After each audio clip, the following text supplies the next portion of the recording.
ॐ अज्ञानतिमिरान्धस्य ज्ञानाञ्जनशलाकया चक्षुरुन्मिलितं येन तस्मै श्रीगुरुवे नमः। श्रीचैतन्यमनोभीष्टं स्थापितं येन भूतले स्वयं रूप कदा मह्यं ददाति स्वपदान्तिकं। वन्देऽहं श्रीगुरुः श्रीयुतापदकमलं श्रीगुरुन् वैष्णवांश्च श्रीरूपं सागरजातं सहगण रघुनाथान्वितं तं सजीवं साद्वैतं सावधूतं परिजनसहितं कृष्णचैतन्यदेवं श्रीराधाकृष्णपादान् सहगण ललिता श्रीविशाखान्वितांश्च। नमः ॐ विष्णुपादाय कृष्णप्रेष्ठाय भूतले श्रीमते भक्तिवेदान्तस्वामिन्निति नामिने। नमस्ते सारस्वती देवे गौरवाणी प्रचारिणे निर्विशेष शून्यवादी पाश्चात्य देश तारिणे। नमो महावदन्याय कृष्ण प्रेम प्रदायते कृष्णाय कृष्ण चैतन्य नामिने गौरत्से नमः। हे कृष्ण करुणा सिंधु दीनबंधु जगत्पते गोपेशा गोपिका कांता राधा कांता नमोस्तुते। तप्त कांचन गौरांगी श्री राधे वृंदावनेश्वरी वृषभानुसुते देवी प्रणमामि हरिप्रिये।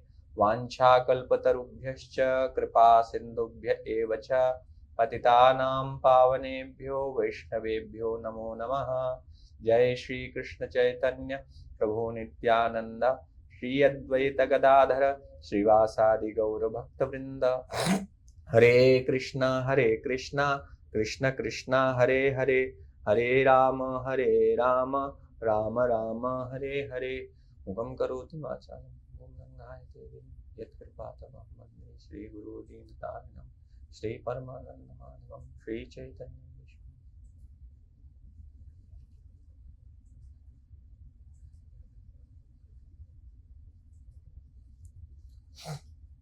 हरे कृष्णा। तो सभी भक्तों का हार्दिक स्वागत है आज के भक्ति शास्त्री की रिवीजन क्लास में, जो कि काफी दिनों बाद हो रही है, इसलिए कम भक्त दिखाई दे रहे हैं। तो हम लोग जो चर्चा किए थे इसके पहले कौन सा श्लोक पढ़ रहे थे? 6 प्रभु जी, श्लोक नंबर 6 नंबर क्या है?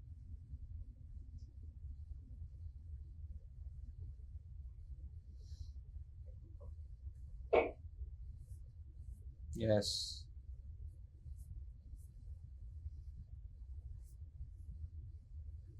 हम लोग 4 पे चर्चा कर चुके थे, ददाति प्रतिग्रहणाति पे। ददाति प्रतिग्रहणाति हो गया था, लेकिन उसका आई थिंक हो गया एक क्लास हो गया था, मुझे लग रहा है। एक उसके बाद जो प्रभु जी ने सेकंड क्लास ली थी इसके बाद ही होगा। हाँ, 4 से होगा। तो ये जो श्लोक है, श्लोक संख्या 4 वास्तव में, तो श्लोक संख्या 4 में रूप गोस्वामी भक्त की आवाज म्यूट कर लीजिए प्रभु। तो श्लोक संख्या 4 में रूप गोस्वामी भक्तों के साथ किस प्रकार के संबंध हम बनाते हैं, कैसे उनके साथ संबंध बनाएं ताकि हमारे संबंध और प्रगाढ़ हों, उसके लिए क्या क्या गतिविधियां, क्या क्या क्रिया करनी चाहिए, क्या कार्य करने चाहिए, वो रूप गोस्वामी बताते हैं। तो जो जितने भी उपदेशामृत के श्लोक हैं वो एक किसी न किसी थीम पर है। तो 4, 5 और 6 जो श्लोक है वो भक्तों को गुणगान करते हैं और भक्तों के जीवन में, हमारे जीवन में, भक्तों का भक्त के जीवन में क्या महत्व है वह बताते हैं।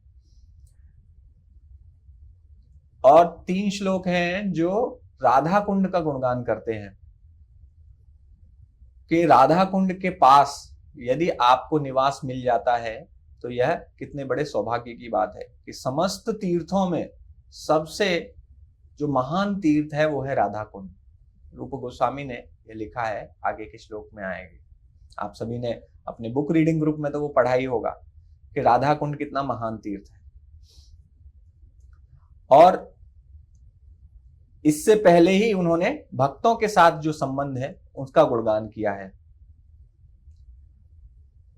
तो हम ये समझ सकते हैं कि रूप गोस्वामी भक्तों के सत्संग को कितनी महत्ता देते हैं कि राधा कुंड के गुणगान से जस्ट पहले उन्होंने भक्तों के संग का गुणगान किया है। तो आप अगर राधा कुंड में जाकर रहें किंतु भक्तों का संग ना हो तो वह भी व्यर्थ हो जाएगा, क्योंकि राधा कुंड में जाकर अभी आपने सुना होगा एक बहुत बड़ा केस हो गया। राधा कुंड के पास एक IIT पढ़े लिखे बाबा जी और जो चीटिंग कर रहे थे, लोगों के साथ शोषण कर रहे थे, IIT से पास आउट। तो यू कैन अंडरस्टैंड कि राधा कुंड के पास रहने से आवश्यक नहीं है कि कोई शुद्ध भक्त बन जाए, और जरूरी नहीं है कि राधा कुंड के पास सभी शुद्ध भक्ति रह रहे हैं इस समय, वर्तमान समय में। अन्यथा राधा कुंड ऐसा स्थान है जो वास्तविक राधा कुंड है, उसके पास केवल शुद्ध भक्त ही रह सकते हैं।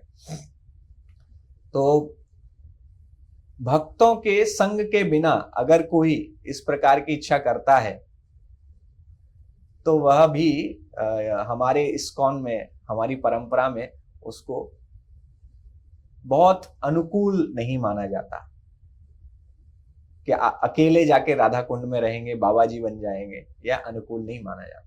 हालांकि भक्तों के मन में कभी कभी इच्छा रहती है तो भक्त यात्रा लेके जाते हैं राधा कुंड के पास।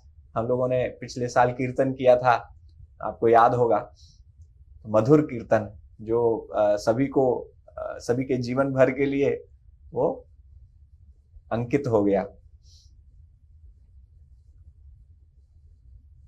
तो हम किस प्रकार से भक्तों का संग करते हैं, इसी पर हमारा जो एडवांसमेंट है, हमारी भक्ति में प्रगति है, उस पर निर्भर करती है। साधु संग अगर आप देखेंगे तो भजन क्रिया के पहले आता है, अधो श्रद्धा, साधु संग, फिर भजन क्रिया, उसके बाद अनर्थ निवृत्ति। तो साधु संग सबसे महत्वपूर्ण कड़ी है, इसको नहीं जोड़ने से भजन क्रिया प्रारंभ नहीं हो पाएगी, या जो प्रारंभ हो चुकी है वो भजन क्रिया भी रुक जाएगी अगर आप साधु संग से बाहर निकल जाएंगे। तो साधु संग अत्यंत महत्वपूर्ण है। साधु संग के बिना आध्यात्मिक जीवन की कल्पना करना व्यर्थ है। हम लोगों की अवस्था में, बद्ध जीव की अवस्था में साधु संग, इवन भरत महाराज अपनी अत्यंत उच्च अवस्था से, जहां से कोई कभी पतित नहीं होता, पतन नहीं होता, उस अवस्था से गिर गए क्योंकि साधु संग का अभाव था। हमारे आचार्य ही कहते हैं कि साधु संग ना होने की वजह से ऐसा हुआ। तो सबसे महत्वपूर्ण बात है कि जो पेरेंट्स हैं, माता पिता हैं, उनको सबसे अच्छा क्या लगता है? उनको सबसे अच्छा ये लगता है कि उनके बच्चे जो हैं वो आपस में लड़ाई झगड़ा ना करें, प्रेम से रहें। तो हम सभी भगवान के भक्त हैं, हम भगवान के विशेष बालक हैं और बालिकाएं हैं। तो भगवान ये बिल्कुल नहीं चाहते कि हम आपस में झगड़ा करें। भगवान प्रसन्न तब होते हैं जब भक्तों के बीच में प्रेम पूर्ण, सौहार्दपूर्ण संबंध होते हैं। भक्त एक दूसरे की निंदा नहीं करते, भक्त एक दूसरे के साथ एक साथ मिलकर सेवा करते हैं। जब भक्तों के जीवन का एकमात्र लक्ष्य होता है कि हमें भगवान कृष्ण को, श्री श्री निताई गौरांग को प्रसन्न करना है, तब भगवान सबसे अधिक प्रसन्न होते हैं। उसके बाद यदि कोई सेवा अपूर्ण भी रह जाए या किसी प्रकार की त्रुटि भी रह जाए, किंतु यदि भक्तों ने साथ मिलकर प्रेम पूर्वक भगवान की सेवा की है तो भगवान उसको भी स्वीकार करते हैं। जिस प्रकार से प्रचेता जो थे, प्रचेत का उदाहरण आता है कि वे एक साथ मिलकर तपस्या कर रहे थे, प्राचीन बर्हिषद के सभी पुत्र, और जब भगवान प्रकट हुए उनके सामने तो उन्होंने यही कहा, मैं आपके कोऑपरेशन से, आपने एक दूसरे के साथ किस प्रकार मिलकर यह तपस्या की है, सेवा की है, इसके कारण मैं आपसे बहुत प्रसन्न हूं। Cooperation amongst you. तो हम समझ सकते भगवान इसको कितनी महत्ता देते हैं। तो भक्तों को एक दूसरे को बहुत प्रेम करना चाहिए। और आप जो प्रेम करेंगे वो कृष्ण उसको नोट डाउन कर रहे हैं। जैसे आप नोट्स बना रहे हैं वैसे ही कृष्ण आपके भी नोट्स बना रहे हैं कि ये कितने अच्छे संबंध बनाते हैं भक्तों के साथ। भक्तों में बहुत कमियां हो सकती हैं, सभी बद्ध जीव हैं। अभी भक्त कभी कभी गलतियां करते हैं, कभी उनके अंदर की त्रुटियां बाहर दिखाई देने लगती हैं, कभी कोई क्रोधित होने लगता है, कभी कोई ईर्ष्यालु होने लगता है, कभी अहंकारी होने लगता है। तो हमें दिखता है, और जब हमें दिखता है तो हमें लगता है कि ये कैसे, ये भक्त होके ऐसा कैसे कर सकता है। किंतु हमें ये ध्यान रखना चाहिए कि वह किस बद्ध परिस्थिति से आया, किस स्थिति से आया है। कभी कभी भक्त ऐसी स्थितियों से आते हैं, जीवन में इतने संघर्ष करके आते हैं, जीवन में उन्होंने इतनी परेशानियां देखी होती है, इतनी कुसंगति की होती है पहले, कि उसके जो अंश हैं वो फिर भी रह जाते हैं। किंतु सबसे महत्वपूर्ण बात याद रखनी है कि आज वह भगवान कृष्ण का भक्त बन चुका है। आज या कल, शीघ्र या थोड़ा विलंब से वह शुद्ध भक्त बन ही जाएगा। ये नहीं भूलना है। आप नहीं जानते, शिल प्रभुपाद ने एक बार यह कहा था कि आप नहीं जानते कि आपके बगल में बैठा जो भक्त है वो वास्तव में कौन है। वो भगवान कृष्ण का कोई नित्य पार्षद है, जो भगवान की नित्य सेवा में नियुक्त है। तो ऐसे भगवान के शुद्ध भक्तों के साथ हम संग कर रहे हैं, विशेष रूप से तब जब वो भक्ति के मार्ग पर आ चुके हैं। तो इसलिए भक्तों में यदि थोड़ी बहुत त्रुटियां भी दिख जाए, फिर भी हमें उनके साथ सौहार्दपूर्ण व्यवहार रखना चाहिए, उनकी निंदा नहीं करनी चाहिए। निंदा करने से हमारा स्वयं का पतन होता है, भगवान को ही अच्छा नहीं लगता। गुरु कर सकता है, वरिष्ठ वैष्णव कभी कभी करुणावश कभी डांटते भी हैं, गुरु कभी कभी करुणावश डांटते हैं, क्योंकि वे चाहते हैं कि उनका जो शिष्य है वह सही मार्ग पर चले। वह उनका अधिकार है, गुरु का अधिकार है। किंतु हमारा वैसा अधिकार नहीं है। हम भक्तों के साथ हैं, उनके साथ, क्योंकि आप जब वो लोग वृंदावन जाएंगे तो वहां पे भी भक्तों का संग ही करना है, वहां पर भी भक्तों के संग ही सेवा करनी है। वहां पर किसी में कोई कमी तो नहीं होगी, लेकिन सबका अपना अपना व्यवहार है। ललिता देवी बहुत स्ट्रिक्ट है, बहुत स्ट्रिक्ट है। तो अगर किसी को स्ट्रिक्ट गुरु पसंद नहीं है तो वो ललिता देवी के साथ सेवा नहीं कर पाएगा, फिर गड़बड़ होगी। तो सेवा के मामले में कुछ भक्त बहुत स्ट्रिक्ट होते हैं, डांट देते हैं, प्रभु जी आपने ठीक से किया नहीं। आप सोचते हैं मैं तो कोई पैसा ले नहीं रहा हूं, फ्री में कर रहा हूं, फिर भी मैं वॉलंटियर खुद कर रहा हूं, उसमें भी मुझे डांट सुननी पड़ रही है। हाँ, मैंने कौन सा कुछ किसी का कुछ लिया है, मुझे कुछ चाहिए नहीं मंदिर से, तब मैंने इतना निस्वार्थ सेवा किया, देखो कैसे मुझे डांटते हैं, कैसे मेरा अपमान करते हैं। अब आप हो सकता है सही हो, लेकिन कहीं ना कहीं आपने सम्मान की अपेक्षा तो की कि मुझे सम्मान मिलना चाहिए। ठीक है, सम्मान मिलना चाहिए, लेकिन ये याद रखना चाहिए कि हम सभी निस्वार्थ सेवा कर रहे हैं भगवान की। तो निस्वार्थ का मतलब किसी प्रकार का कोई स्वार्थ। तो कभी कभी भक्त या हमारी अथॉरिटी कभी हमें डांट भी देती है, कभी कुछ सेवा अगर ठीक से नहीं हुई तो हमें उसे पॉजिटिवली लेना चाहिए, ठीक है, क्योंकि भगवान की सेवा महत्वपूर्ण है। यदि मैं अच्छा गा सकता हूं लेकिन मैं अच्छी क्लास नहीं दे सकता, तो हो सकता है मुझे क्लास देने की सेवा ना मिले लेकिन कीर्तन की सेवा मिले। तो अगर क्लास देने की सेवा नहीं मिल रही तो उससे मुझे परेशान नहीं होना चाहिए। मेरी जो क्षमता है, जो सबसे अच्छे तरीके से मैं भगवान की सेवा जिससे कर सकता हूं, उस प्रकार की सेवा मुझे मिलेगी, तो वह मैं भगवान की प्रॉपर सेवा कर पाऊंगा, भगवान भी उससे प्रसन्न होंगे। तो वी शुड थिंक कि हमारी जो दक्षता है उसके अनुसार हमारे गुरु देख के हमें सेवा देते हैं। कभी कभी भक्त कह भी देते हैं, प्रभु जी मेरी इसमें दक्षता नहीं है, आपने जो सेवा दी है लेकिन आप कह रहे हैं इसलिए मैं कर रहा हूं। लेकिन ऐसा देखा गया है कि जो भक्त ऐसे करते हैं कई बार वो दक्ष भी बन जाते हैं, उसमें उनका स्किल आ जाता अपने आप। हमारे कुछ माताजी हैं तो अच्छा, तो वो इंग्लिश नहीं समझ पाती थी, लेकिन प्रभु जी ने कहा नहीं, आप इंग्लिश लेक्चर सुनिए। अभी वो इंग्लिश बोल भी लेती है। तो क्यों ऐसा? क्योंकि गुरु का एम्पावरमेंट मिला, गुरु से आशीर्वाद मिला, और उसका उनको जो निर्देश मिले उसका उन्होंने पालन किया। तो जब आप गुरु के निर्देशों का पालन करते हैं तो उसके साथ साथ आपको शक्तिपात भी होता है, शक्तिपात, शक्ति भी दी जाती है। गुरु तत्व, गुरु की शरण में जाना केवल गुरु की शरण में जाना नहीं है, वो गुरु तत्व की शरण में जाना है, पूरी गुरु परंपरा की शरण में जाना है। तो गुरु तत्व आपको शक्ति प्रदान करते हैं गुरु के माध्यम से। तो हम इसलिए सेवा के लिए भी हमें कभी मना नहीं करना चाहिए। यद्यपि हम अभी बातचीत कर रहे हैं, थोड़ा टॉपिक से भटक गए, तो हम बात कर रहे हैं कि इसलिए भक्तों के संग में हमें कभी थोड़ा सा इधर उधर लग सकता है, लेकिन फिर भी हमें उसे निग्लेक्ट करना चाहिए, उसको छोड़ना चाहिए, यदि कोई बहुत बहुत बड़ी समस्या नहीं है तो। ठीक है, अगर आप किसी भक्त को देख रहे हैं, किसी का पतन हो रहा है, कोई गलत मार्ग पर जा रहा है, कुसंगति में जा रहा है, कुछ हो रहा है गड़बड़, तो आप गुरु के माध्यम से उनको समझा सकते हैं। यदि आपका स्वयं का अधिकार ना हो, या तो आप उनके बहुत क्लोज मित्र हैं, आप उनके बहुत घनिष्ठ संबंधी हैं, आपसे वो बहुत प्रेम करते हैं, आप उनसे बहुत प्रेम करते हैं, तो निश्चित रूप से आपको बोलेंगे तो वो सुनेंगे, प्रभु जी ऐसे गड़बड़ हो रहा है ना, तो अभी ध्यान रखिए, वो सुनेंगे। किंतु अगर आपके बहुत घनिष्ठ संबंध नहीं है तो आपको प्रॉपर अथॉरिटी के माध्यम से ही उनको समझाना चाहिए।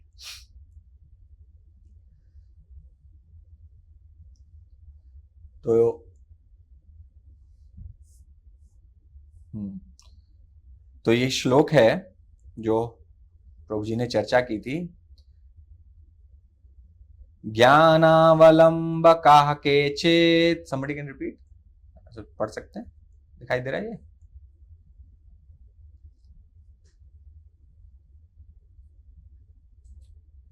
ज्ञानावलंबकं केचित् कर्मावलंबकाः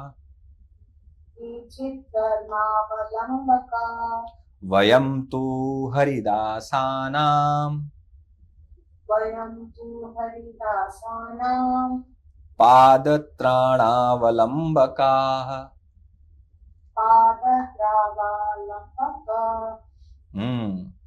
तो ये जो श्लोक है कि कुछ लोग ज्ञान के पीछे भागते हैं, कुछ लोग ज्ञान के पीछे भागते हैं, और कुछ लोग फ्रूटिव वर्क, फल प्राप्त हो, इस प्रकार के कार्य की तरफ जाते हैं, क्योंकि उन्हें कुछ न कुछ फल चाहिए, कर्म कांड करते हैं। लेकिन हम क्या हैं? हम तो केवल भगवान हरि के जो दास हैं, वयम तु हरिदासानाम, हरि के दासों के चरण कमलों की शरण प्राप्त करने के लिए प्रेरित हैं। हम तो केवल हरिदास। तो ये हमारे मन की, श्री माधव सरस्वती कह रहे हैं आचार्य, कि ये हमारे मन की स्थिति होनी चाहिए। वयम तु हरिदासानाम पाद त्राणावलंबकाः, उनके पाद, उनके चरण कमलों के तृण से बना है कि त्राण, पाद त्राण, चप्पल होता है पाद त्राण वैसे, तो जो उनके पैरों में रहते, तो हम उनके चरणों की शरण लेना चाहते हैं। तो ये हमारा, तो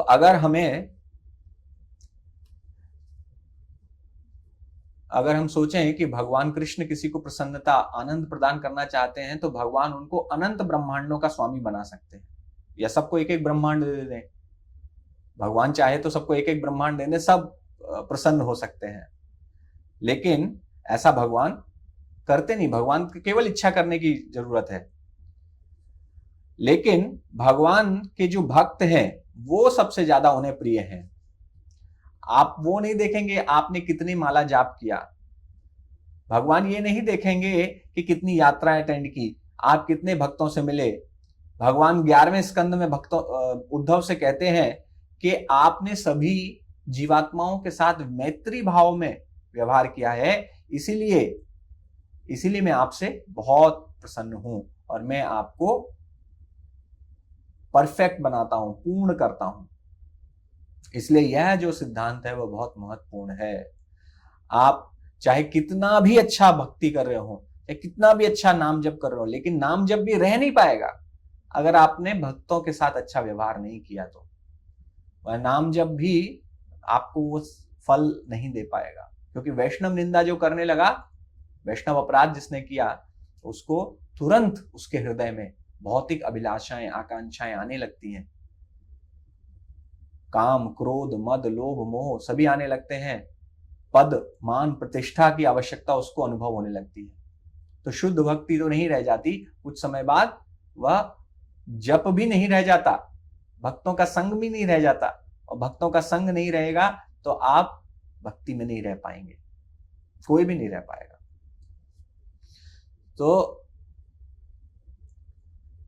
हम बिना भक्तों के साथ अच्छे संबंध बनाए हुए हम वृंदावन धाम में प्रवेश नहीं कर सकते। तो कैसे हमें उनका सम्मान करना है, कैसे उनका अपमान नहीं करना है, ये हमें बहुत अच्छे से सीखने की आवश्यकता है। एक बार मदन मोहन मालवीय भक्ति सिद्धांत सरस्वती ठाकुर के पास पहुंचे थे। उनके कुछ आध्यात्मिक संदेह थे, संशय थे, कुछ प्रश्न थे। तो वे भक्ति सिद्धांत सरस्वती ठाकुर से पूछने गए। तो भक्ति सिद्धांत सरस्वती ठाकुर ने उनसे कहा कि पहले आप जाइए, अंदर कुछ बर्तन हैं उनको धो दीजिए, थोड़ी सी सेवा कर दीजिए, फिर आइए मैं बताता हूँ, मेरी एक मीटिंग चल रही है अभी। तो मदन मोहन मालवीय गए और उन्होंने वहां सेवा की। वापस जब लौट के आए तो भक्ति सिद्धांत सरस्वती ठाकुर ने पूछा, अब बताइए आपके क्या प्रश्न है। तो उन्होंने कहा, मेरी सेवा करने से मेरे सारे संशय समाप्त हो गए, सब मुझे प्रश्नों का उत्तर मिल गया। उन्होंने कहा सेवा से सारे संशय ही समाप्त हो गए। तो कृष्ण भक्ति जो है वह हमारा आत्म साक्षात्कारित ज्ञान है। कृष्ण भक्ति आप इसके कहीं से प्राप्त नहीं कर सकते। और जब भगवान यह देखते हैं कि यह भक्त मेरे भक्तों का भक्त बन चुका है, यह मेरे भक्तों का भक्त बन चुका है, तब भगवान कृष्ण प्रेम देते हैं। तो कृष्ण प्रेम प्राप्त करने के लिए तदीया नाम समर्चनम तस्मात् परतरम देवी आराधना नाम सर्वेशाम विष्णु आराधना परम तस्मात् परतरम देवी तदीया नाम समर्चनम। भगवान शिव भी कह रहे हैं सभी आराधनाओं में भगवान विष्णु की आराधना परम है, किंतु उससे भी परम है उनके तदीय, अर्थात उनके जो सेवा में लगे हुए हैं उनकी आराधना। तो हम भगवान के भक्तों के भक्त जब बन जाएंगे तब भगवान बहुत जल्दी हमें कृष्ण भक्ति प्रदान कर देंगे। तो जो सेवा करता है वास्तव में अपने भक्तों, भगवान के भक्तों की सेवा प्रदान करता है। भक्तों के भक्त तो और भी लेवल आ गया, भगवान के भक्तों की सेवा करता है। और भगवान के भक्तों servant of the servant of the servant क्यों कहते हैं? क्योंकि हमें सबसे नीचे लाइन में रहना है, हम सबसे आगे लाइन में रहना चाहते हैं।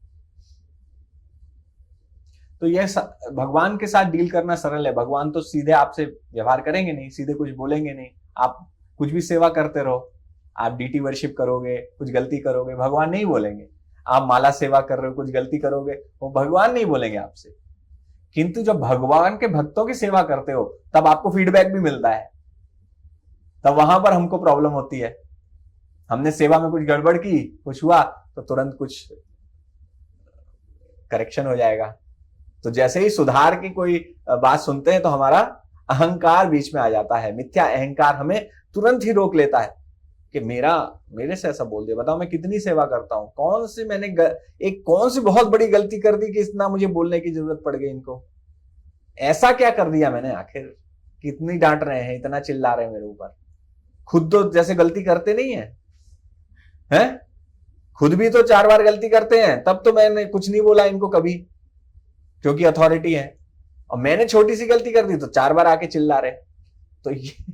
तो ये भक्तों की सेवा में हम इस प्रकार से सोचने लगते हैं, then it is a problem. फिर जो है हम आगे भक्ति में नहीं बढ़ पाएंगे। तो हाँ, एक बार जयपताका महाराज ने कहानी सुनाई थी कि श्रील प्रभुपाद जब कोलकाता में थे तब उस समय की कोई लीला बोलने के लिए उनसे कहा था, बताने के लिए। तो उन्होंने बताया कि एक श्रील प्रभुपाद प्रतिदिन कोलकाता में विक्टोरिया मेमोरियल पे जाते थे और तमाल कृष्ण महाराज और भक्तों के साथ वहां पर वो मॉर्निंग वॉक करते थे। तो एक बार मॉर्निंग वॉक करते हुए प्रभुपाद बताने लगे कि उनके घर के पास में, वहां के पास में ही उनके एक पिताजी, उनके एक मित्र का घर है। तो उन्होंने कहा चलो मैं ले चलता हूं तुम सभी को। तो वे उनको लेके गए वहां पर, और उस व्यक्ति का जो बेटा था वह वहां मौजूद था। तो उन्होंने पूरी बात बताई श्रील प्रभुपाद ने कि मैं मित्र हूं, मैं जो हूं मैं आया हूं उनसे मिलने के लिए। तो उनके बेटे ने आकर उनसे बोला कि मेरे पिताजी, अब वो अंदर गए, अपने पिताजी को पूछा। तो पिताजी ने कहा कि मैं अभी डीटी वर्शिप कर रहा हूं, तो डीटी वर्शिप कर रहा हूं इसलिए अंदर मैं अभी बाहर नहीं आ पाऊंगा, उनसे कहो थोड़ा वेट करें। तो आके उन्होंने जब बताया, श्री प्रभुपाद ने कहा दिस इज अ कनिष्ठ अधिकारी। क्यों कहा कनिष्ठ अधिकारी, क्यों कहा, कोई बता सकता है?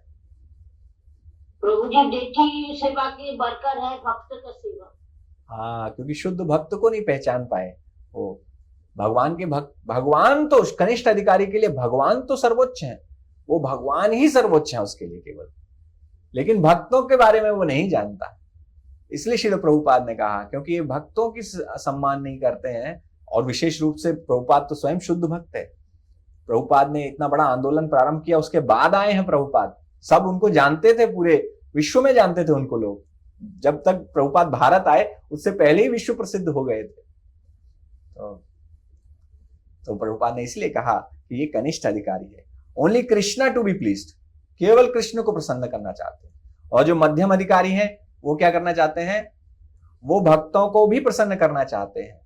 और उत्तम अधिकारी जो होते हैं वो प्रत्येक जीवात्मा को प्रसन्नता कर देना चाहते हैं।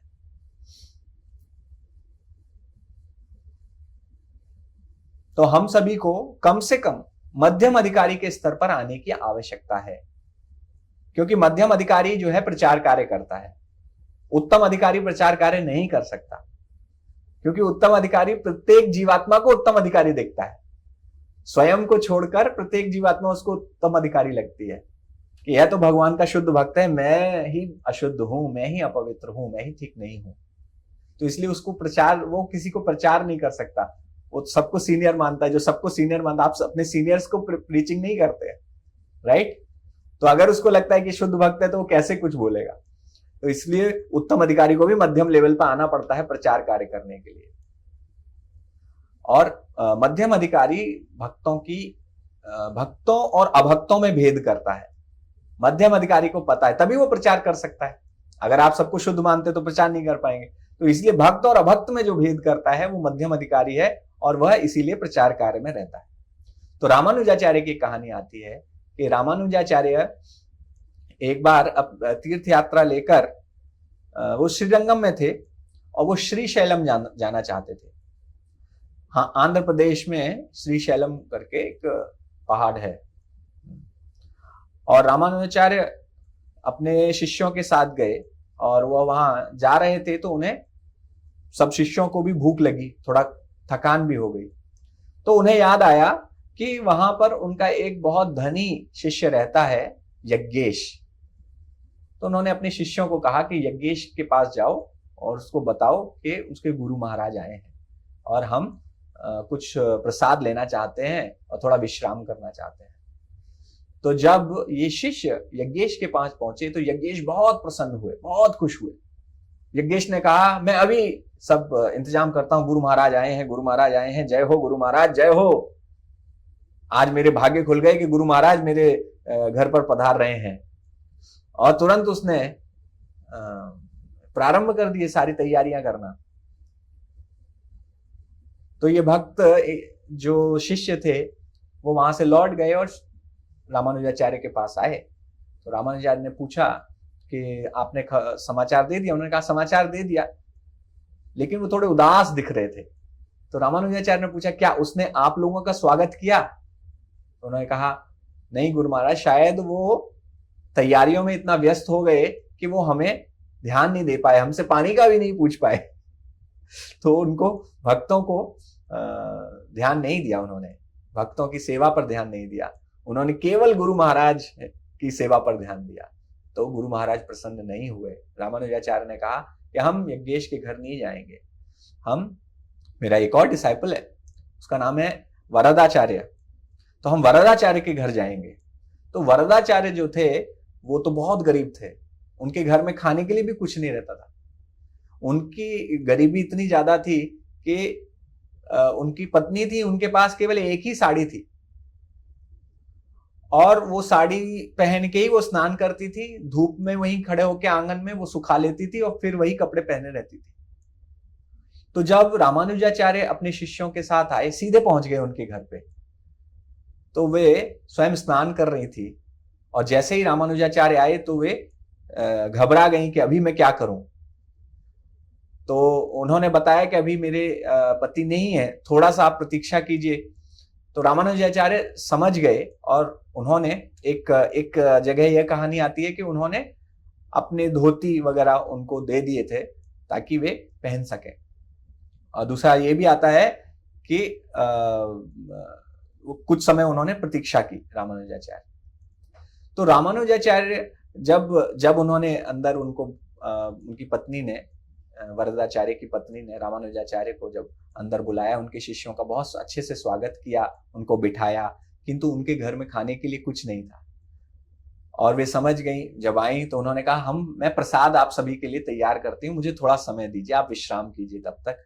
उन्होंने रामानुजाचार्य से कहा था कि आप लोग स्नान करके आइए, तब तक मैं आपके लिए कुछ तैयारी करती हूँ। तो रामानुजाचार्य समझ गए कि सबको पता था कि बहुत गरीब हैं वरदाचार्य, लेकिन ये जो वरदाचार्य की पत्नी थी, उनको एक जो धनी एक दुकान वाला था, मर्चेंट था, व्यापारी था, वह जो था इन पर बुरी निगाह रखता था और उनको पता था कि ऐसी स्थिति है और गुरु महाराज की सेवा के लिए कुछ था नहीं घर में, प्रसादम कुछ था नहीं। तो वे गई, उन्होंने निश्चय किया कि गुरु महाराज की सेवा आवश्यक है। उन्होंने उस व्यापारी के पास जाकर कहा कि आप जो भी चाहते हैं मुझसे, मैं आपको देने को तैयार हूं, लेकिन आप मुझे आज प्रसाद बनाने के लिए, हमारे गुरु महाराज आए हैं, उनके लिए आप मुझे सामान भेज दीजिए बनाने के लिए।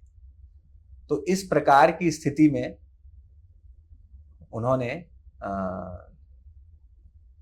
ऐसे उन्होंने व्यवहार किया और जब व्यापारी ने यह सुना तो बहुत प्रसन्न हो गया। उसको लगा कि आज तो मेरे जीवन की अभिलाषा पूरी हो गई। तो उसने सारा सामान भेज दिया। तो उनकी पत्नी ने बहुत अच्छा प्रसाद बनाया, सब भक्तों को खिलाया, रामानुजाचार्य को खिलाया और तब वरदाचार्य भी घर पर आ गए।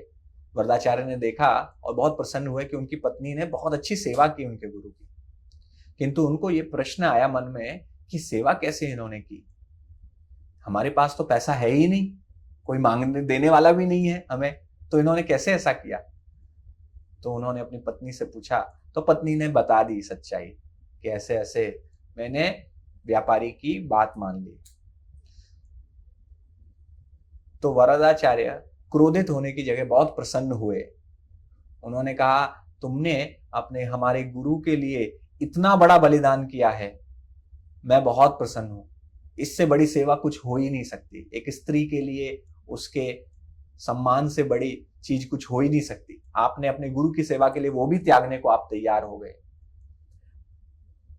तो रामानुजाचार्य कुछ समझ गए। रामानुजाचार्य ने पूछा पूरी बात, और रामानुजाचार्य को जब वरदाचार्य ने पूरी बात बताई तो रामानुजाचार्य को बहुत मन में प्रसन्नता हुई कि मेरे शिष्य इतने महान हैं कि अपने गुरु के सेवा के लिए इतना बड़ा त्याग किया है, और उन्हें उस व्यापारी के ऊपर बहुत करुणा आई कि कितना निर्लज्ज, कितना निम्न प्रकृति का व्यक्ति है। तो उन्होंने निश्चय किया कि इसको भी कृपा देता हूं। उन्होंने अपना उच्छिष्ट दिया और उनसे कहा कि यह जो उच्छिष्ट है ये आप उस व्यापारी को खिला देना। तो वह रामानुजाचार्य, ये वरदाचार्य की पत्नी उनके पास गई, व्यापारी के पास, और उनसे कहा कि आपने बहुत सहायता की, अब आप जो आपके पास में आ गई हूं, लेकिन आपके लिए कुछ प्रसाद लेकर आई हूं, ये प्रसाद ले लीजिए। तो उन्होंने जैसे ही प्रसाद का सेवन किया, महाप्रसाद था वो, स्वयं रामानुजाचार्य का उच्छिष्ट था, जैसे ही उसने खाया तुरंत उसका हृदय परिवर्तित हो गया, तुरंत उसकी आंखों से अश्रुधारा बहने लगी और वह कहने लगा कि मैंने कितना बड़ा पाप किया है, मैंने कितनी बड़ी गलती की, और उसका मन पवित्र हो गया। वह आके वह भी रामानुजाचार्य के चरणों में गिर गया। तो इस कहानी से हमें शिक्षा मिलती है कि किस प्रकार से गुरु और भगवान गुरु की सेवा से प्रसन्न होते हैं, भक्तों की सेवा से प्रसन्न होते हैं। तो भक्तों की सेवा कितनी महत्वपूर्ण है।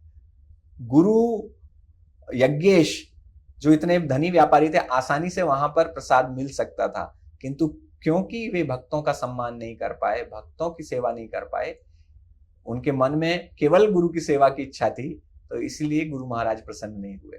और गुरु महाराज दूसरी जगह वरदाचार्य के घर पे, जो इतनी निम्न परिस्थिति में थे, इतनी गरीबी में थे, उनको वास्तव में उनका सौभाग्य जागृत हो गया, क्योंकि उन्होंने अपने गुरु के शिष्यों की और गुरु की निस्वार्थ भाव से सेवा की। तो दिस लेसन जो है वो यहाँ यही है कि हमें जैसे हम अपने गुरु महाराज को सम्मान देते हैं, वैसे ही अन्य भक्तों को भी सम्मान देना चाहिए। तो गुरु महाराज को सम्मान देना आसान है, राइट, लेकिन भक्तों को सम्मान देना उतना आसान नहीं है, क्योंकि हम उनमें बहुत सारी कमियां देखने लगते हैं।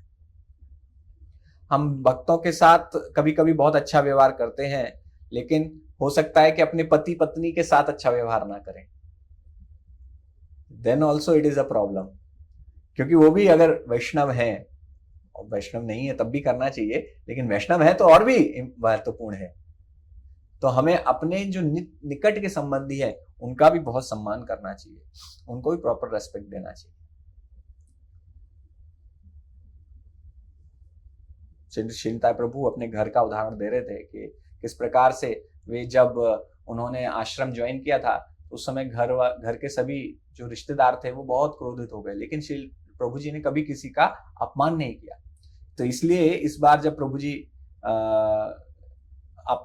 सभी के साथ मिलने भी गए थे, सबने बहुत सम्मान पूर्वक उन सभी मिले और सभी ने बहुत अच्छे से सेवा की, भक्तों की सेवा की। तो प्रभु जी उदाहरण से बता रहे थे कि जब आप अपने निकट संबंधियों से भी अच्छे से व्यवहार करते हैं, तो वो भी भक्तों की सेवा करने के लिए तत्पर हो जाते हैं, और उनको भी वास्तव में प्रेरणा मिलती है कि हमें भक्तों की सेवा करनी है। तो आप अपने व्यवहार से दूसरों को प्रेरित कर सकते हैं भक्तों की सेवा करने के लिए, और आप अपने व्यवहार से दूसरों को प्रेरित कर सकते हैं भक्तों का अपमान करने के लिए भी। यदि आपका व्यवहार दूसरों के साथ अच्छा नहीं है, तो आप दूसरों के लिए दुर्भाग्य लेकर आएंगे, क्योंकि यदि कोई आपका अपमान करता है, आपसे लड़ाई करता है, उसका दुर्भाग्य होगा, क्योंकि आप तो भक्ति कर रहे हो, और वह आपकी वजह से कभी कभी लोग प्रभुपाद का, जैसे मेरे घर में कभी कभी मैं इमेच्योरिटी में कभी मैं प्रचार करने की कोशिश करता था अपने पिताजी को, तो वो तो नहीं सुनते थे। पिताजी लोग तो आप जानते हैं, उनको बताना बहुत कठिन होता है, तो पिताजी नहीं सुनते थे, और नहीं सुनना तो फिर है, लेकिन वो कटु वचन कुछ बोल देते थे, तो मुझे भी बुरा लग जाता था, तो मैं भी कुछ बोल देता था, और फिर अंत में स्थिति ऐसी आ जाती थी कि वो इस्कॉन का अपमान करने लगते थे, फिर प्रभुपाद के बारे में कुछ बोलने लगते थे।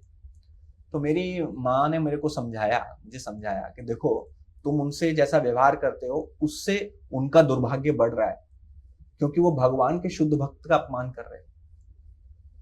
मेरी माँ फेवरेबल थी, वो जब भी करती थी, तो उन्होंने जब समझाया, मुझे लगा कि ये बहुत अच्छी बात है, क्योंकि अगर मैं किसी से बहुत ज्यादा बहस करूंगा और उसका जो ईगो हर्ट हो जाएगा ना, तो वो आपके ईगो को हर्ट करने के लिए, आपके अहंकार को चोट पहुंचाने के लिए जो आपको प्रिय है उनका अपमान शुरू कर देगा।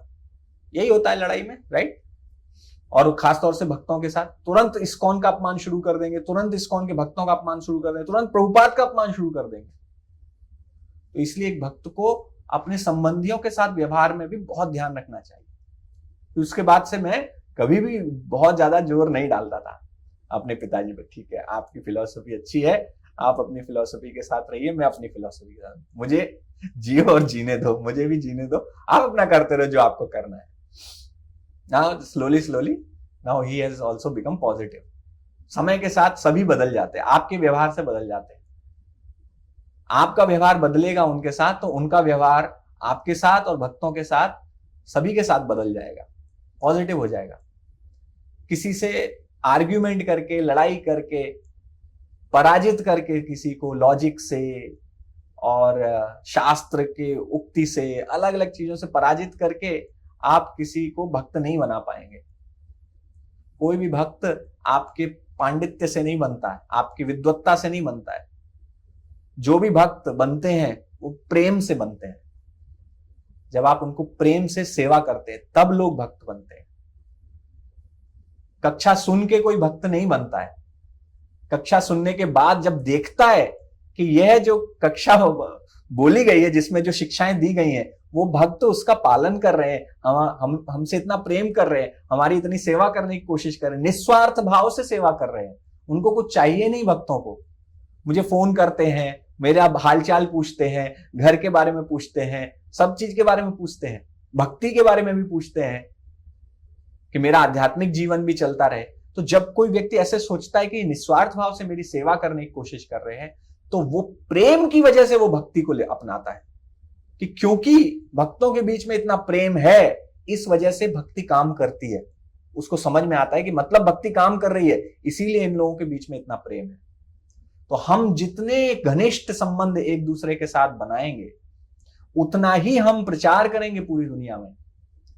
क्योंकि जब दुनिया देखेगी, विश्व देखेगा कि भक्तों के बीच में कितना क्लोज रिलेशनशिप है, एक दूसरे का सम्मान कर रहे हैं, एक दूसरे के साथ मिलकर सेवा कर रहे हैं, अपने स्वभाव में अंतर होने के बावजूद लोग एक दूसरे के साथ अच्छे मिलकर सेवा कर रहे हैं, तब वह प्रेरणा देता है सबको।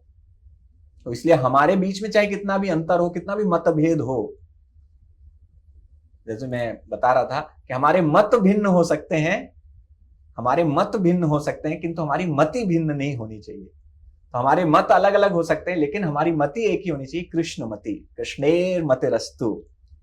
भक्ति सिद्धांत सरस्वती ठाकुर कहते थे, जब उनके कोई प्रणाम करता था तो वो कहते थे कृष्णेर मतिरस्तु, कृष्ण मति बन जाओ, कृष्ण आपके मति में। तो जब सब भक्तों के मन में कृष्ण मति है तो सब भगवान की सेवा करना चाहते हैं। तो अलग अलग मार्ग से कोई कुछ एक कार्य को करने के अनेक तरीके हो सकते हैं। तो हम अपने व्यवहार से लोगों को भक्त बनाएंगे, ना कि अपने प्रचार से। क्लास दे के भक्त नहीं बनेंगे, हम कितना प्रेम देते हैं, प्रेम दे के भक्त बनेंगे। क्लास दे के ज्ञान मिलेगा, क्लास सुनेंगे ज्ञान मिलेगा, लेकिन जब उस क्लास का इंप्लीमेंटेशन, उसका उपयोग देखेंगे, प्रेम देखेंगे, तब वो समझेंगे हाँ ये क्लास सही है, उनको आत्म साक्षात्कार होगा। तो हमें भक्ति का प्रचार करने के लिए भी हमें हमेशा अपने जो रिश्ते, नातेदार, पड़ोसी, हमारे ऑफिस में काम करने वाले, हमारे साथ रहने वाले, हमसे जो भी व्यवहार करते हैं, हमारे सेवक, सर्वेंट्स, मेड्स, जो भी आपसे मिलता है, you should try to give love. आपको प्रेम देने का प्रयास करना चाहिए। और हस्बैंड वाइफ के बीच में तो प्रभु जी बहुत बताया ही है।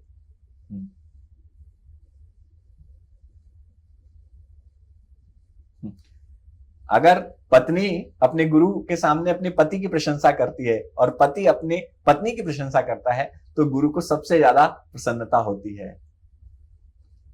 तो अगर कुछ है भी नहीं आपके पास, कुछ पैसा नहीं, कुछ नहीं है, गुरु का आशीर्वाद आपको मिल जाएगा फिर भी, क्योंकि रामानुजाचार्य उनसे प्रसन्न थे, उनकी पत्नी से, इसलिए पूरे विश्व में आज उनका गुणगान हो रहा है।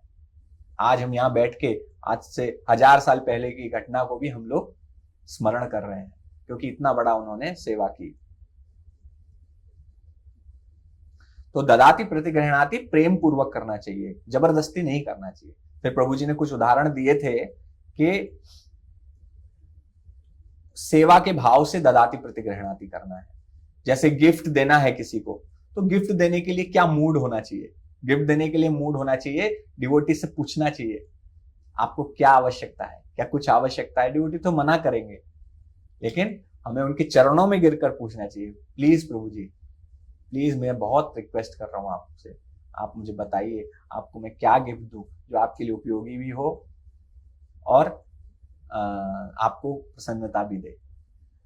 केवल हम अपनी तरफ से गिफ्ट दे देंगे, वो एक निम्न स्तर है एक्चुअली, क्योंकि हम तो सोचा ठीक है अच्छा लगे ना लगे, अपन हम गिफ्ट देना भाई, ददाति प्रतिग्रहणाति, ले आओ गिफ्ट, ले आओ कुछ ले आओ, दे देंगे बांट देंगे। ये भी एक स्तर है, लेकिन बहुत निम्न स्तर है। ठीक है, गिफ्ट देने की आपने अभिलाषा की है, इच्छा की है तो अच्छी बात है, लेकिन जब आप भक्तों से उनसे पूछकर, उनसे भिक्षा मांगकर कि आप मुझे अपनी सेवा का अवसर दीजिए, सेवा अधिकार दिए करो निज दासी, सेवा का अधिकार दीजिए, निज दास बनाइए, जब इस प्रकार से हम भक्तों से निवेदन करेंगे तो भक्त प्रसन्न होके फिर आपसे बताएंगे अच्छा ठीक है आपकी इतनी इच्छा है तो मुझे ये दीजिए, ये आवश्यकता है, ये दे दीजिए। ठीक है, तो कोशिश यही करनी चाहिए। अगर ऐसा संभव नहीं है तो कम से कम कोई गिफ्ट तो देना ही चाहिए, बट बेस्ट इज दैट आप पूछिए भक्तों से कि उनको क्या, या उनके आसपास वालों से पूछ सकते हैं क्या पसंद है, वो थोड़ा लोअर लेवल है। और जब आप गुह्यम आख्याति करते हैं तो यह भी सेवा के भाव से करना चाहिए। ये सारे ददाति प्रतिग्रहणाति के जो भी सिद्धांत है सेवा भाव से करने चाहिए। तो जब हम गुह्यम आख्याति करते हैं तो उसमें भी ध्यान रखना चाहिए कि हम सेवा कर रहे हैं, और कभी भी भक्तों को अपने हमारे अंदर बहुत कलुष है, हमारे अंदर बहुत गंदगी है, कभी अपनी गंदगी पूरे किसी और के ऊपर डंप नहीं कर देना चाहिए भक्त के ऊपर। और विशेष रूप से क्योंकि भक्तों का मन अगर गड़बड़ हुआ तो फिर बहुत ये है कुसेवा हो जाएगी। तो वी शुड ऑल्सो रिमेंबर कि उन लोगों को बताना है जो आपके अंदर जो है वो उसको सहन कर सके, या जो उसका वास्तव में देने के योग्य हो। तो गुह्यम आख्याति करने के लिए भी ध्यान रखना चाहिए, क्योंकि हम गुह्यम आख्याति में कभी कभी कुछ अपनी कमियां त्रुटियां कुछ बताते हैं, कुछ कि मैं ऐसा हूं ऐसा हूं, तो मेरे साथ एक गड़बड़ हो जाता है। तो हमेशा गुरु सही व्यक्ति है ये सब बताने के लिए। और बाकी गुह्यम आख्याति आप कर सकते हैं, बाकी नॉर्मल गुह्यम आख्याति, लेकिन जब अपने मन के अनर्थ को बताने की बात आती है तो देखना चाहिए कहीं मेरे अनर्थ से कोई दूसरा भक्त तो नहीं प्रभावित हो जाएगा, तो ये भी ध्यान रखना चाहिए। कभी कभी ऐसा होता है तो प्रभु जी पता है मैं कितना पापी था, पहले मैं ये करता था 4 बोतल महीने में खत्म कर देता था। दो भक्त दूसरा बोलता है 4, अरे मैं 5 खत्म कर देता था। तो दिस इज नॉट गुह्यम आख्याति, ये जो है गड़बड़ है, इससे गड़बड़ हो सकता है। वो बोले ठीक है ये बहुत समय हो गया, बहुत समय हो गया, अब तो बदल गया आप सब कुछ, तो कहीं but this is what very dangerous. तो फिर से पता चला कि दोनों भक्त, क्योंकि उनका वो लेवल नहीं था, he could not actually give the right guidance during that time, तो दोनों जो है चले गए। हरि बोल। तो इसलिए we have to be careful, गुह्यम आख्याति किससे करना है, कैसे करना है। गुह्यम आख्याति विशेष रूप से जब हम अपने अनर्थ की बात करते हैं कुछ, और जब हमें कोई गिफ्ट मिलता है वो भी हमें प्रेम पूर्वक प्राप्त करना है, हमें कृतज्ञता अनुभव करना है अपने हृदय में, प्रशंसा करना है उस भक्त की जिन्होंने यह भाव रखा आपको खुश करने के लिए वो कुछ गिफ्ट लेकर आए।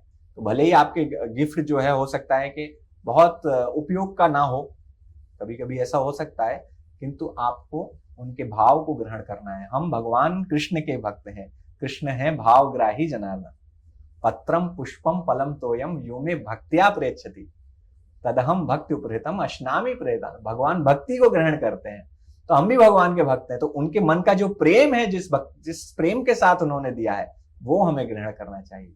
भले ही वो छोटा सा कुछ चीज हो, but we should, it's not the thing that counts, it's the thought that counts. परम पूज्य राधानाथ स्वामी महाराज अपनी माँ के जन्मदिन पर कुछ गिफ्ट देना चाहते थे जब छोटे थे, तो उनको कुछ दिखाई नहीं दिया, तो वो गार्डन में गए। वो गार्डन जो उनकी माँ ने ही बनाया था, वो डेली उसमें सिंचाई गुड़ाई सब करती थी और सब ध्यान रखती थी पौधों का। तो वहां देखा, वहां एक सुंदर गुलाब था, तो वो गुलाब लेके आए और अपनी माँ को एज ए गिफ्ट दिया कि मैं आपके लिए कुछ गिफ्ट नहीं ला पाया, लेकिन मैं आपके लिए फूल लेकर आया हूँ। तो उनकी माँ बहुत प्रसन्न हुई। उन्होंने कहा, और महाराज ने कहा, आई एम वेरी सॉरी, मैं कुछ और दे नहीं सकता आपको। उनकी माँ ने कहा, it's not the thing that counts, it's the thought that counts. वस्तु का मूल्य नहीं है, भाव का मूल्य है। तो उन्होंने भाव को प्रधानता दी। इसी प्रकार से भक्तों के भाव को प्रधानता देनी चाहिए, हमें प्रसन्नता अनुभव करनी चाहिए, उनके प्रेम को हमें प्रशंसा करनी चाहिए। और जब कोई भक्त हमसे बहुत गुह्यम, बहुत गूढ़ चर्चा करते हैं, अपने हृदय की बात बताते हैं, तो उसको कॉन्फिडेंशियल भी रखना है, उसका इधर उधर जाकर प्रचार नहीं करना है। बहुत बड़ी ये गलती होगी, बहुत बड़ा अपराध होगा। भक्त आपके मित्र बन जाते हैं, आपके क्लोज हो जाते हैं, और फिर आपको अपने मन की बात कभी बता देते हैं और कुछ गलत बात भी बता देते हैं। आपको पता चल जाता है इनके घर में ये कमी है, ये प्रॉब्लम है, ये चल रहा है, वो चल रहा है, तो उसको जाके कहीं प्रचार कार्य नहीं करना उसका। वो पता है, वो माता जी है ना, उनके घर में ये सब हो रहा है, मेरे को खुद बताई, वो समझ रहे हो क्या क्या चल रहा है भक्तों के जीवन में। ये प्योर प्रजल्प है। तो we should always take care, should never, confidentiality कभी भी ब्रेक नहीं करनी। वास्तव में आप देखेंगे कि लोग अपना हृदय उसी के सामने खोलते हैं जो उन्हें विश्वास होता है कि ये किसी को बताएगा नहीं। तो अगर किसी ने आपके सामने अपना हृदय खोल के बताया है कुछ, और आपको लगता है कि वह किसी और मतलब किसी गलत अभिलाषा से कुछ नहीं किया गया है, भक्त ने स्वाभाविक प्रेम के कारण, प्रेमवश विश्वास के कारण ऐसा किया, हमें उनको कभी भी विश्वासघात नहीं करना चाहिए, उनके विश्वास को नहीं तोड़ना चाहिए। भक्तों के विश्वास, उसको आपको गूढ़ रखना चाहिए, भीतर ही रखना चाहिए। अगर कोई ऐसी बात बता देता है जो आप स्वयं नहीं टॉलरेट कर सकते, देन यू शुड टेल, प्रभु जी प्लीज डोंट टेल मी, माता जी प्लीज डोंट टेल मी, मुझे मत बताइए, मैं इस योग्य नहीं हूं कि आपके इस रहस्य को सुन पाऊं, क्योंकि मैं स्वयं अनर्थ, अभी भी मेरे मन के अनर्थ समाप्त नहीं हुए हैं, मैं उनसे प्रभावित हो जाऊंगा, तो मुझे क्षमा कर दीजिए, मैं आपसे ये सब बात नहीं कर सकता। आप किसी वरिष्ठ भक्त के पास जाइए, गुरु को बताइए। जैसे एक भक्त थे मेरे पास आए एक बार, उन्होंने बताया कि प्रभु जी मुझसे ऐसी ऐसी गलती हो गई है, अभी बहुत बड़ी गलती हो गई है, अब मैं क्या करूं। तो मैंने उनको कहा, देखिए गुरु बहुत प्रेम करते हैं, मैं तो इसका उत्तर नहीं जानता, लेकिन आप गुरु को अपना हृदय खोलिए। गुरु को हृदय खोलने से सब समस्याएं हल हो जाती हैं। एक बार आप गुरु को हृदय खोल देते हैं, उसके बाद आप देखेंगे एम्पावरमेंट भी मिलता है, अगर उनकी आप निर्देशों का पालन करेंगे। उसके बाद मान लो कुछ गलती हो भी गई है आपसे, लेकिन गुरु के अगर जाके गुरु को बता देंगे कि मुझसे ऐसी गलती हुई है, तो क्या आप मुझे बताएंगे मैं कैसे उसको सुधारूं। तो गुरु जब वह निर्देश देंगे, उस निर्देश का पालन करना है, और उससे देखेंगे कि आपकी सब गलतियां ठीक हो जाएंगी धीरे धीरे, अगर उन निर्देशों का पालन करेंगे। तो वो भक्त गए और बाद में उन्होंने मुझे बताया, तो प्रभु जी आपने सही कहा था कि अगर मैंने जैसे ही मैंने गुरु को बताया, तुरंत ही मेरा सब जो मन में जो एक भारीपन था, बोझ था, वो भी उतर गया, और उन्होंने मुझे निर्देश भी दिया कि ऐसे ऐसे पालन करना है। मैं अभी उसको पालन कर रहा हूं, मुझे बहुत अच्छा लग रहा है। पहले मेरा मन बहुत भारी रहता था कि मेरे से गलती हुई है, मेरे से गलती हुई है। तो हमें यह भी समझना है कि भक्त अगर कुछ बताते हैं और आपको लगता है कि आप उस योग्य नहीं है सुनने के, या आप उसका उत्तर नहीं दे सकते, उसका कोई हल नहीं बता सकते, तो आप सही डायरेक्शन दे सकते हैं, एटलीस्ट बता सकते हैं कि आप ये भक्त से बात कीजिए, वो आपको मार्गदर्शन कर पाएंगे।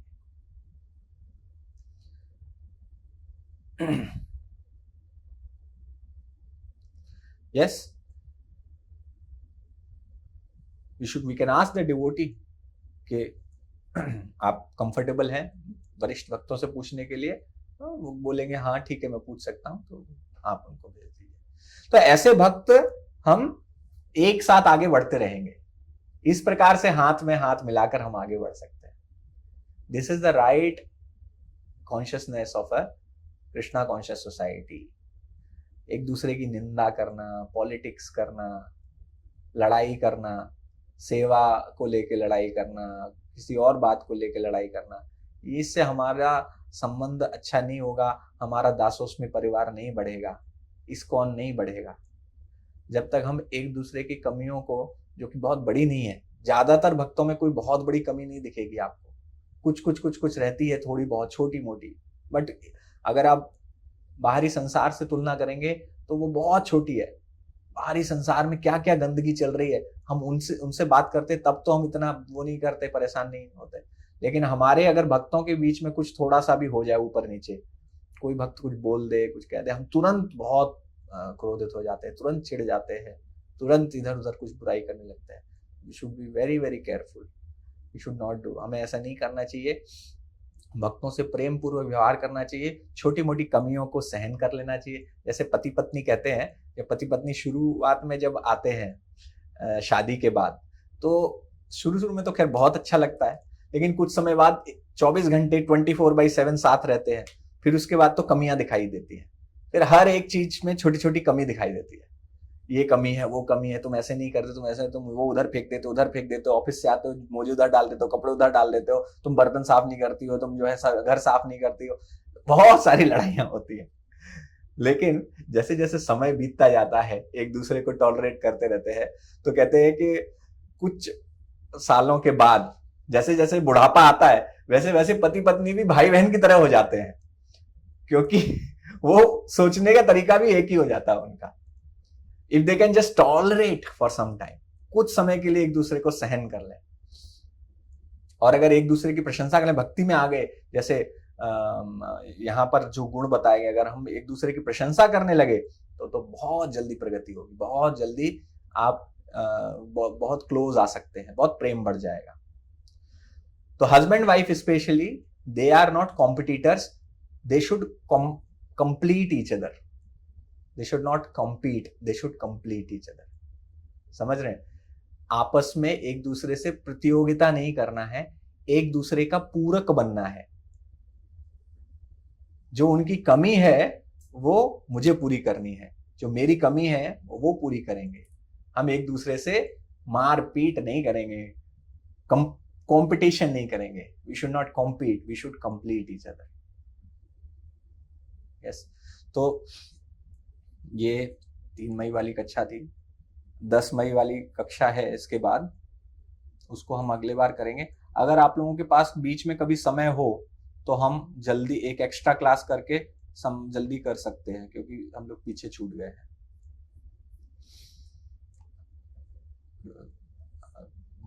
आप मेरे को पर्सनली डाल दीजिएगा मैसेज, अगर बीच में कभी समय मिले तो कर सकते। किसी का कोई प्रश्न है तो पूछ सकते हैं, नहीं तो मेरे अभी भागवतम क्लास है मंदिर में, मुझे जाना है। प्रभु जी की हरे कृष्ण प्रभु जी। Yes, किसी वर्किंग डे की बात कर रहे हैं आप प्रभु? हाँ, कोई वर्किंग डे इवनिंग में भी अगर हो, जैसे बुधवार छोड़ के, तो मंगलवार बुधवार छोड़ के वो कर सकते हैं। ओके प्रभु जी। हरे कृष्ण प्रभु जी। प्रभु जी वीकडे में अगर करेंगे तो इवनिंग में अच्छा रहेगा, क्योंकि मॉर्निंग में नेक्स्ट वीक से बच्चों के स्कूल खुल रहे हैं। इवनिंग में ना? यस प्रभु जी। हाँ, इवनिंग में कर सकते हैं। ठीक है, आप लोग जैसे बताएंगे मैं कर लूंगा। हरे कृष्ण प्रभु जी, दंडवत प्रणाम। दंडवत माता जी। 5 जुलाई तो एग्जाम है, हाँ तो 11 तो कंप्लीट होगा क्या? हाँ, 11 चैप्टर 11 तो कंप्लीट हो जाएगा हमारा हिंदी का या फिर प्रभु जी का? हाँ, हिंदी का। इसीलिए कह रहा हूँ कि हमें इसीलिए एक्स्ट्रा क्लास करनी चाहिए ताकि वो खत्म कर सके। प्रभु जी तो खत्म करने ही वाले हैं, प्रभु जी तो हो जाएगा, तो हम लोगों को बस उनको कैचअप करना है। तो एक दो क्लास में फास्ट कर देंगे ताकि जल्दी जल्दी हमारा फिनिश हो जाए। ठीक है, आप इंग्लिश क्लास करते रहिए, उससे आपको पूरा अंदाजा तो हो जाएगा। हम उसमें बस थोड़ा सा हिंदी में थोड़ा ट्रांसलेट कर लेंगे और क्या। हाँ, यस माता जी। शिखा माता जी, आप कुछ बोलना चाह रही हैं? धन्यवाद, प्रणाम प्रभु जी। कमिंग मंडे को हो सकता है ना इवनिंग को? मंडे इवनिंग 13, 14, हाँ। 15 तारीख को, 15 जून। हाँ, ठीक है, 15 जून, 15 जून के लिए सब लोग तैयार हैं क्या? नहीं प्रभु जी, मुझे प्रॉब्लम है प्रभु, उस दिन मुझे कहीं जाना है। ओके, मैं थोड़ा सा चेकआउट कर लेती हूँ, फिर प्रभु जी आपको बता दें, उसके बाद ठीक है। सभी ने अपना अपना डेट डाल दीजिएगा। माता जी का भी प्रभु जी प्रॉब्लम? मुझे कोई प्रॉब्लम नहीं है, आप एनी डेट कीजिए, मैं अच्छा कर ठीक है, दूंगी। ठीक है। कोई किसी वो माता जी 15 के बाद भी कोई दिन होगा तो चलेगा माता जी को, तो आप लोग कोई दिन एक सेलेक्ट करके बता दीजिए। 16, 17, 16 छोड़ के मंगल बुध छोड़ दीजिए, 18 बृहस्पतिवार को कर सकते हैं, 18 जून। ठीक है, ठीक है तो यस प्रभु जी, evening। हाँ ठीक है। ठीक है प्रभु। ओके, याद दिला दीजिएगा एक बार। हरे कृष्णा। उपदेशामृत की जय, श्रील रूप गोस्वामी की जय, श्रील प्रभुपाद की जय, अनंत कोटि वैष्णव वृंद की जय। हाय गौर प्रेमानंद।